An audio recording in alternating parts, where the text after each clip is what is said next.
그리스도의 사역을 맡은 청직이라는 제목을 가지고 에베소서 2장 11절과 21절 말씀을 나누었는데요.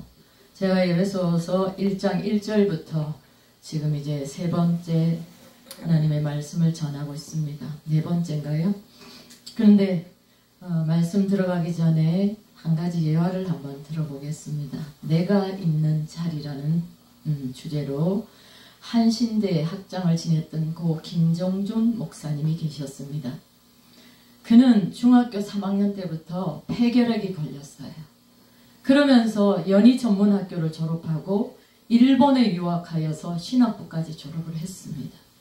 그리고 대구 김천에서 목회를 하던 중에 앓고 있던 폐결핵이 중증이 되어가지고 폐 하나를 잘라냈어요. 병원에 갔어요. 근데 나머지 폐 하나마저도 이제 썩어갔습니다. 살아날 희망이 전혀 없던 그는 결국 우리나라의 유명한 마산 결핵 요양원이라는 곳으로 입원을 하게 됩니다. 그가 입원한 병동은 6급 환자를 수용하는 병동으로서 죽음의 마지막 문턱에 있는 중증 환자들이 모이는 곳입니다. 의료진들은 잘해야 목사님 3개월 정도 살 수 있습니다. 시한부 인생이라고 귀띔해 주었습니다. 그래서 그는 절규하며 하나님께 이렇게 기도했습니다. 하나님, 왜 나를 이렇게 하십니까? 죄를 하겠다는데 왜 이렇게 하십니까? 기도하며 하나님 앞에 울부짖었습니다. 그는 그러자 하나님께서 음성으로 말씀해 주십니다. 네가 여기에 온 목적이 있단다. 사람들을 돌봐라. 주님의 음성을 확실히 들은 목사님은 이렇게 고백을 했습니다. 생명을 주신 분도 하나님이시요 가져가실 분도 하나님이시니 이제 나의 남은 생애는 나를 위해 사는 것이 아니라 이 환자들을 위해서 내가 봉사하리라. 그는 중증 환자이지만 자기보다 더 힘든 환자들에게 음식을 먹이고 대소변을 받아주고 물수건으로 그들의 일일이 얼굴을 닦아주었습니다. 특히 그 목사님은 하루에 3번씩 성경을 읽어주고 찬송을 부르며 천국을 가르쳤습니다. 그리고 때로는 임종 예배도 드렸습니다. 의사들은 이런 목사님에게 단 하루라도 목사님 더 살려면 힘을 좀 아껴주세요. 그런 충고를 했습니다. 이래주거나 저래주거나 마찬가지다. 이렇게 결심한 목사님은 환자들을 더 지극정성으로 돌보았습니다. 목숨이 붙어있는 남은 시간 동안 성경을 읽다가 가리라. 그런 각오로 신구약 성경을 아주 통독을 했습니다.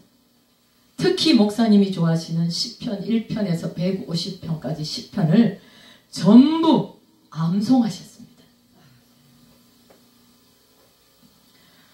그는 건강이 그렇게 아프던 몸이 기적같이 일어나셨습니다. 병이 깨끗하게 치유된 것입니다. 이것을 기록한 그의 저서가 나의 투병기라는 책이 있습니다. 많은 사람에게 큰 감명을 주었습니다. 그는 건강이 호전되어서 그 마산 요양원에서 요양원 교회를 창립하셨어요. 그리고 친히 강단을 맡아서 그냥 목숨을 다해서 충성을 하셨습니다. 그러다가 그 후에 영국에 있는 에딘버러 대학교에 유학을 가셨어요. 그리고 박사 논문을 그 암송하던 시편을 이렇게 논문으로 내셔서 박사학위를 받으셨어요. 하나님께서는 그의 수고를 외면하지 않으셨다는 것입니다. 유학을 갔다 와서 그는 연세대학교의 교수를 역임하셨고 한신대학교의 학장까지 하신 분이십니다. 이제는 고인되고 계시지 않습니다. 그러나 오늘 우리가 대단한 자리를 원하는 것이 아니라 우리가 있던 자리가 어떤 자리입니까? 내가 오늘 어느 자리에 서 있습니까? 나는 볼품없는 목회자입니까? 나는 성도가 없는 교회에 이제 개척한 교회 목사입니까? 어떤 사람이든 그 선 자리에서 기도로 하나님께 내 마음을 드리고 하나님의 뜻을 깨닫는 것이 중요하고 열심히 우리가 맡은 일에 대해서 충성 봉사해야 할 것입니다. 헌신하는 것이 하나님의 기쁨이며 우리의 본분인 것 같습니다. 때가 되면 하나님께서는 우리를 그 자리에서 오케이, 그 다음 단계로 높여주셔서 우리를 더 높은 자리로 더 크게 사용하실 것입니다. 그렇습니다. 오늘 읽은 말씀은 이 에베소서 2장 11절부터 22절까지 보면, 단락을 한번 보면 11절부터 13절까지는 생각하라. 11절에 그러므로 너는 생각하라. 뭘 생각하라고요? 그 전에 하나님이 너를 주의 백성 삼기 전에 그때를 생각해라. 너는 그때 그리스도 밖에 있는 사람이었고 이방인이었다. 손님이었다. 그리고 할례받은 이스라엘 사람들에 비하면 너는 할례받지 못한 외인이었다. 그러니까 결론은 뭐예요? 죄인 그대로 있는 거죠. 12절 13절 보면 결국 약속의 언약에서도 외인, 하나님이 주신 선민에서도 외인, 법도 받지 않는 사람. 그러니까 이스라엘 백성은 하나님께서 특별히 사랑하셔서 선민이라 택하시고 그들에게 아브라함을 통하여 할례를 행하시고 또 광야에서 그들을 이끌어내셔서 하나님과 이스라엘 백성은 결혼한 관계잖아요. 언약 관계. 내가 너에게 이렇게 복 주겠다. 너는 나만 섬겨라. 그렇게 해서 하나님과 이스라엘은 결혼한 관계였지만 사실 우리 같은 사람은 외인이잖아요. 외인이었습니다. 우리가 우리의 지난 날을 돌아볼 줄 알아야 된다는 것입니다. 그렇다면 13절에 보면 이제는 전에 멀리 있던 너희가 그리스도 예수 안에서 그리스도의 피로 가까워졌다고 말씀하십니다. 그렇습니다. 막혀있는 담을 허시고 둘로 하나 된 것을 다 육체로 허셨다고 말씀합니다. 14절에. 그래서 뭘 했냐? 법조문, 계명, 그것들을 다 폐하셨다고 합니다. 둘로 하나 된 것을 한 몸으로 하나님과 화목하게 하려 하시니라.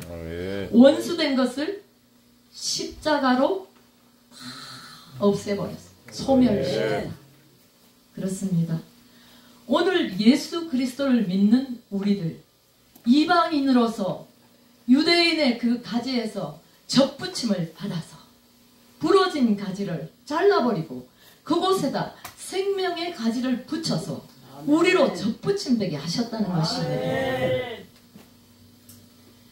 오늘 기독교는 창세기부터 계시록까지 예수 그리스도를 빼면, 그의 피를 빼면, 그의 구원을 빼면 우리는 예수 믿을 이유가 아무것도 없다는 것입니다. 그뿐만 아니잖아요. 그분이 죽으시고 부활하셨잖아요. 그래서 너는 의인이다. 의인이라 칭하셨다는 거예요.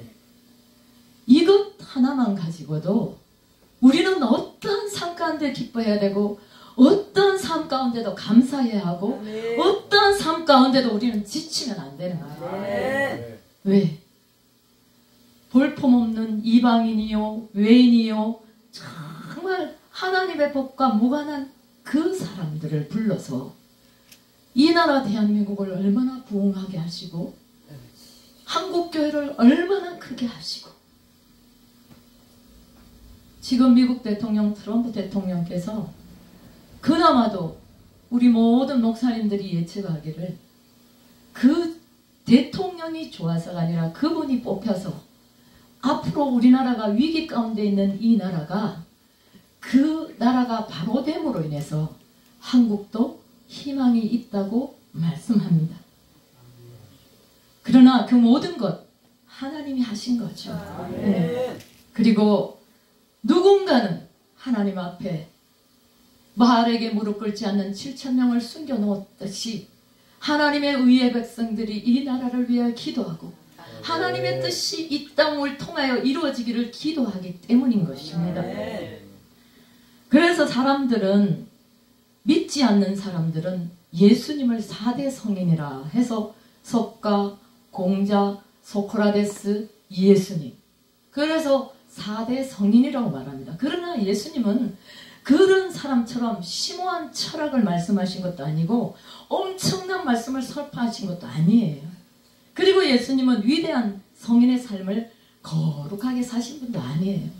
너무나 낮은 모습으로 친히 하나님이시면서도 이 땅에 오셔서 가장 낮은 자와 가장 소외된 자와 가장 약한 자들 편에 서서 복음으로 몸소 실천하시고 이 앞전에 말씀드린 예화처럼 자신을 헌신짝처럼 내어서 충성하시고 병자를 고치시고 죽은 자를 살리시고 죄인들을 건지실 뿐만 아니라 자신의 몸까지 내어주셔서 우리의 모든 죄를 앞으로 지을 죄까지 다 사해 주신 분이 예수 그리스도가 아니십니까? 요한복음 21장 25절에는 요한이 말하기를 예수님이 행하신 일이 낱낱이 기록된다면 기록된 책을 두기에 부족할 정도라, 그렇게 많은 일을 하셨다는 것입니다. 하신 일 중에서 성경에 기록된 것은 단지 구원과 관련된 내용입니다. 그리고 오늘 오순절 성령 강림 사건 후에 사도들도 예수 그리스도의 십자가의 죽으심과 부활에 대해서 그들은 메시지를 전했다는 것입니다. 사도행전에는 보면 2장에 성령의 은혜를 받고 난 뒤에 그들이 나아가서 전도할 때 예수 그리스도, 예수 그리스도, 예수 그리스도만 전했다는 거예요. 예수님의 십자가 사건이 믿는 자들에게 어떤 기적을 이루었는지에 대한 것입니다. 본문을 통해서 예수님의 사역에 대해서 다시 한번 우리는 깊이 깨닫게 되고 그런 계기가 되어서 선한 사역을 우리가 나 스스로 자원해서 하나님 앞에 감당해야 합니다. 우리는 예수 그리스도를 구주로 믿는 자라면 하나님의 나라의 일을 맡은 청지기입니다. 그분이 집사든 그분이 성도든 그분이 목사든 어떤 직위를 가졌든 간에 우리는 청지기로 하나님 앞에 부름받았다는 거예요. 하나님의 일을 맡아서 잘 충실히 감당해야 되는 사람이 바로 성도인 것입니다. 청지기는 목사만 아닙니다. 우리 모두는 다 청지기입니다. 그러므로 오늘 본문 11절부터 많은 목사님들은 아주 잘 설교를 앞뒤로 잘 찾아서 하시는데 저는 그렇게 못하니까 그냥 한 절 한 절 찾아서 그냥 설명하면서 우리가 은혜 받기를 원합니다. 그때 너희는 육신 안에 있는 이방인들이었다는 것을 그때 예수 믿고 성령으로 거듭나기 이전이므로 이방인으로 육신 안에 있었다. 육신 안에. 그러므로 너희는 기억해라. 너가 전에 육신 안에 있었다. 육신은 뭡니까? 사형 선고 받은 몸이잖아요. 새롭게 창조된 하나님의 나라 청지기들은 아담이 했던 잘못을 범하지 않으려면 반드시 기억해야 할 것이 있다는 것입니다. 육신 안에 있었다는 것을 기억한 전제로 우리가 그 육신 안에서 이제 예수 그리스도로 새 소망을 가지고 살아야 된다는 것입니다. 언약도 없는 이방인, 외인이고 세상에는 소망이 없던 자였습니다. 유대인들은 이방인을 가리켜 비아냥거리면서 육신 안에 있는 자들이라며 할례받지 못한 자들이라고 비아냥거립니다. 이것 때문에 하나님에 대한 신앙이 없는 육신 안에 있는 자들이라는 것을 딱지처럼 받았다는 거예요.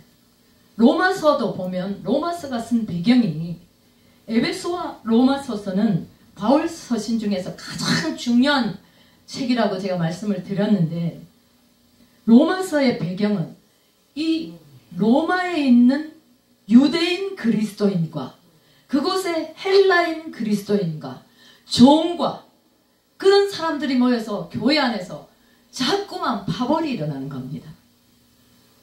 그래서 바울 사도가 고린도에 있으면서 로마 교회에 편지를 하는 거예요.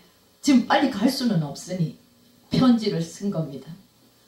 너희들이 하나님의 백성이라고, 할례 받은 자라고, 하나님의 선민이라고, 그렇다면 너희들이 정말 하나님 말씀대로 살았느냐? 그렇지 않다는 거예요.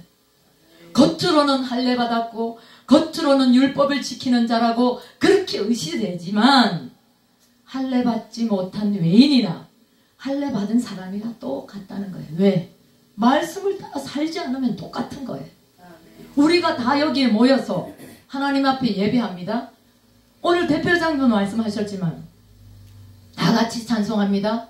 다 같이 말씀 듣습니다. 그러나 누구는 듣고 그 말씀에 찔림을 받고 아멘으로 화답하는가 하면 누구는 그 말씀을 귀뚱으로 듣는다는 거예요. 말씀이 나와는 상관이 없어. 내 생각은 엉뚱한 데 가 있는 거예요. 그렇습니다. 신랄하게 비판을 하지만 세상 사람들은 이 세상의 삶을 크로노스로, 세상 사람들은 크로노스로 세상을 삽니다. 그러니까 시간을 통해서 살고 있어요. 하나님의 사람들은 그리스도의 시간으로 카이로스의 시간을 살고 있어야 한다는 것입니다. 하나님의 사람들은 순간순간 성령의 인도하심을 받는 삶이 바로 카이로스의 삶이라는 것입니다. 유대인들이 받은 할례는 손으로 행한 것이고 할례를 받았다고 해도 신앙이 없는 것은 마찬가지라는 것입니다. 하나님에 대한 신앙이 없이는 사람의 손으로 행한 것은 의식일 뿐입니다. 청지기들이 받은 성령 세례는 사람의 손이 아니라 하나님의 손으로 주어진 것입니다. 아멘. 성령 세례를 받으면 육신을 따르지 않고 성령을 따라 살 수 있다는 것입니다. 아멘. 여러분 성령 세례 받으셨습니까? 아멘. 육신을 따라 살면 안 된다는 것입니다. 아멘. 로마서 8장 8절로 9절에 보면 육신이 있는 자들은 하나님을 기쁘시게 할 수 없느니라고 말합니다. 아멘. 만일 너희 속에 하나님의 영이 거하시면 너희가 육신에 있지 아니하고 영에 있나니 누구든지 그리스도의 영이 없으면 그리스도의 사람이 아니니라 하셨습니다. 하나님을 기쁘시게 할 수가 없다는 거예요.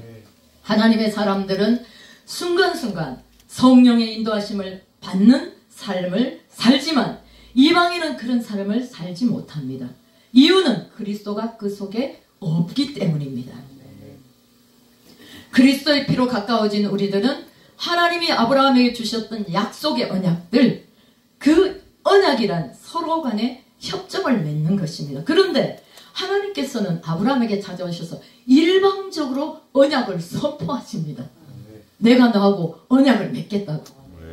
창세기 17장 1절로 4절에 보면 아브라함이 99세에 이제 하나님께서 나는 전능하신 하나님이라 너는 내 앞에서 행하여 완전하라.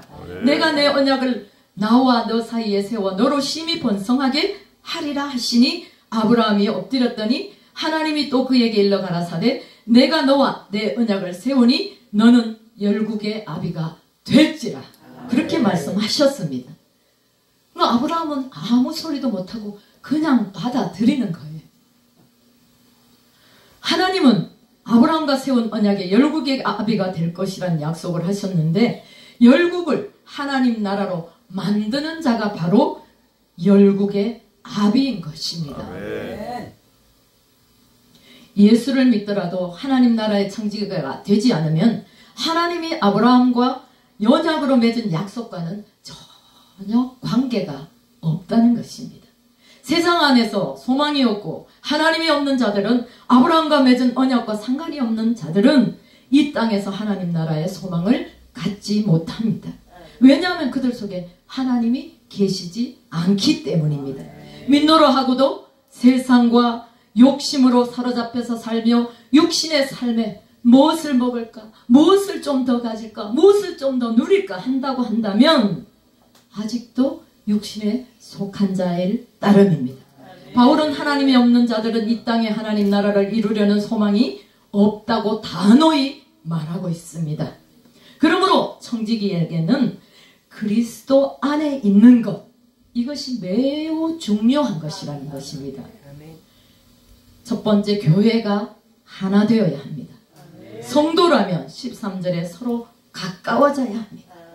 전에 멀리 있던 너의 유대인과 헬라인을 가리키는데, 유대인은 헬라인을 이방인이라고 부정한 존재로 여겼으며 이방인과 식사하는 것을 율법으로 그들은 금했습니다. 선민사상에 빠진 유대인은 헬라인을 싫어했으며 헬라인 역시 그런 유대인을 적대시했습니다. 지금은 그런데 어떻게 됐다고요? 예수 그리스도로 말미암아 가까운 사이가 되었습니다. 예수 믿는다는 것만은 생각이 다른 사람들이 그렇다고 해서 다 하나가 될 수 있는 것은 아닙니다. 조건이 있습니다. 딱 두 가지. 그리스도 안에서, 그리스도의 피 안에서. 그리스도 안에 있다는 것은 그리스도의 피 안에 있다는 것입니다. 히브리 사상에는 피를 생명으로 굉장히 중요하게 상징합니다. 예수를 믿고 성령을 받고 하나님 나라의 청지기가 되었어도 서로 하나가 되지 못하는 사람들이 있습니다. 교회 안에서 목사님과 장로님들이 서로 대적하고 미워하는 일들은 절대 있어서는 안 됩니다. 함께 힘을 모아 하나님 나라를 세워나가야 할 청지기들이 서로 미워하고 다투는 이유는 그리스도 안에 있지 않기 때문입니다. 즉 생명의 피신 예수 그리스도 안에서 거하지 않기 때문에 그런 일들을 하고 있다는 것입니다. 14절에 보면 육신으로 인해 막힌 담을 허물어야 합니다. 왜냐하면 그분은 우리의 평화이시기 때문입니다. 우리가 이 세상에 머물면서 소유해야 할 것은 평화입니다. 그 평화는 예수 그리스도가 화목제물 되심으로 만들어진 것입니다. 예수님이 십자가를 지심으로 우리에게 가장 큰 두 가지를 주셨는데요. 하나는 우리 죄를 다 사해 주신 거예요. 또 하나는 우리와 하나님 사이를 화평하게 만드셨다는 거예요. 그러므로 레위기 6장에 보면 화목제 제사가 나오지 않습니까? 이스라엘 백성들이 화목제사를 드린 이유는 죄로 인해 단절된 하나님과 또 하나님과의 관계가 단절된 것이고 이웃과의 관계가 단절된 상태였습니다. 그런데 하나님과 관계가 단절된 것이 바로 죄입니다. 또 이웃과 화목한 삶을 살지 못하는 것 역시 죄입니다. 그러므로 소나 양의 내장에 붙어있는 기름진 분만을 다 떼어내서 하나님께 불살라서 번제로 드립니다. 그리고 나머지 고기는 화목제물로 이웃과 원수된 사람과 모든 사람이 함께 둘러서 먹고 마시며 화평하는 것이 바로 화목제인 것입니다. 그것이 바로 하나님과 화평하고 이웃과 화평하기 위해서 그렇게 하셨다는 것입니다. 모세율법의 목표인 하나님 사랑과 이웃 사랑은 예수 그리스도의 십자가에서 화목제로 드려짐으로 인해 가능해졌다는 것입니다.